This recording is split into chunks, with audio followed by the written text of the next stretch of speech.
magacaygu waa cali jaamac waxaan ahay madaxa qaybta hagida diyaaradaha Soomaaliya halkan waxaa ku rakiban qalab la yiraahdo communication facilities diyaaradaha lagu hadlo ama lagu hogaamiyo wuxuu ka kooban yahay saddex qaybood qayb waa laba qaybood waa raadiyaal qayb waxa la yiraahdo VHF range-geedu uu gaaro 200 mayl 250 mayl qayb waxa la yiraahdaa HF waa qayb wadanka oo dhan communication-kiisu gaaro qaybtaas waa HF-ka iyo raadiyaasha qaybta kale waxa la yiraahdaa CBDLC ADSC waa latest technology loogu talagalay in looga gudbo isgaarsiinta raadiyaasha gaar ahaan HF-ka kale oo had iyo goor communication-ka iyo duuliyaasha iyo controllers-ku ay dhibaato kala kulmaan ismaqalka marka la kala fogaado because mararka qaarkood waxa laga wada hadlayaa 2,000 kilomitir 3,000 kilomitir meel ka fog ayaa laga wada hadlayaa marka CBDLC-ga iyo ADSC-gu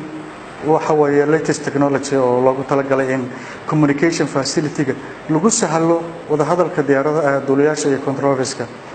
hawada Soomaaliya diyaaradaha aad fara badan baa mara basically waxaana weeye arintu air transport ayaa guud ahaan kordhaya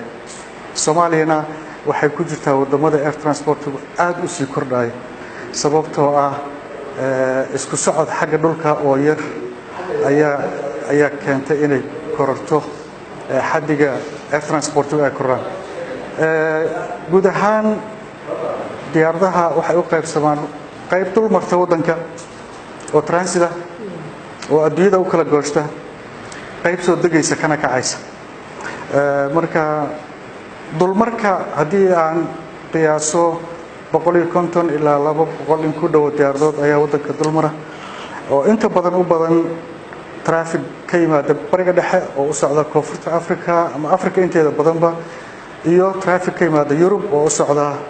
Indian Ocean ka gaar ahaan Seychelles, Mauritius, Union, Madagascar dhulkaas oo dhan traffic kale waxa uu badan yahay traffic domestic la yiraahdo oo ah diyaaradaha wadanka soo dega kana kaca domestic qiyaastii asaguna 200 oo flight waa gaaraya oo guud ahaan wadanka oo dhan taga dad magaalooyinka waaweyn kaliya laakiin subaxii garoonka hadda timaado magaalo kasta ama tuulo kasta oo wadanka Soomaaliya ku taal diyaaradaha u kacaysa diyaaradaha ka imaanaysa taasina waxa ka mid ah sababaha kordhiyay air transport